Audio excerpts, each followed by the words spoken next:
पुण्याची हद्द वाढली. 23 गावांचा अधिकृत समावेश. राज्य सरकारचा ऐतिहासिक निर्णय. पुणे शहराच्या विकासाच्या दृष्टीने आजचा दिवस ऐतिहासिक ठरला आहे. पुणे महानगरपालिकेची हद्दवाढ अधिकृतरित्या मंजूर करण्यात आली असून तब्बल 23 गावांचा महानगरपालिकेत समावेश करण्याचा मोठा निर्णय राज्य सरकारने जाहीर केला आहे.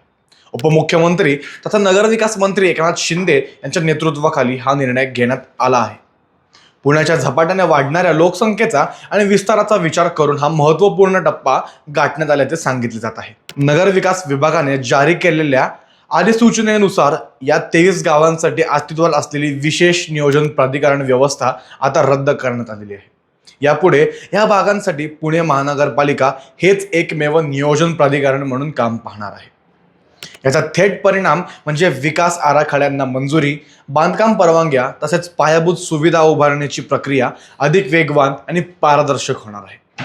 या निर्णयामुळे समाविष्ट गावांमध्ये पाणी पुरवठा, सांडपाणी व्यवस्था, रस्ते, कचरा व्यवस्थापन, आरोग्य आणि शिक्षण सुविधा अधिक प्रभावीपणे उपलब्ध होतील. अनधिकृत बांधकामांवरती नियंत्रण येण्यास मदत होईल. तसेच नियोजनबद्ध शहरीकरणाला चालना मिळेल असा दावा सरकारकडून करण्यात येत आहे. तज्ज्ञांच्या मते या निर्णयामुळे गुंतवणुकीस पोषक वातावरण निर्माण होईल आणि पुण्याच्या उपनगरांचा समतोल विकास साधता येईल. शहर आणि उपनगरांमधील प्रशासकीय दरी कमी होऊन नागरिकांना एक समान नागरी सेवा मिळण्याचा मार्ग मोकळा होणार आहे. एकूणच पुण्याच्या वाढत्या विस्ताराला औपचारिक मान्यता देणारा हा निर्णय भविष्यातील ग्रेटर पुणेच्या दिशेने टाकलेले एक मोठं पाऊल मानले जात आहे. यावर तुम्हाला देखील काय वाटतंय आम्हाला कमेंट्सच्या माध्यमातून सांगायला विसरू नका आणि पाहत राहा न्यूज डॉट्स.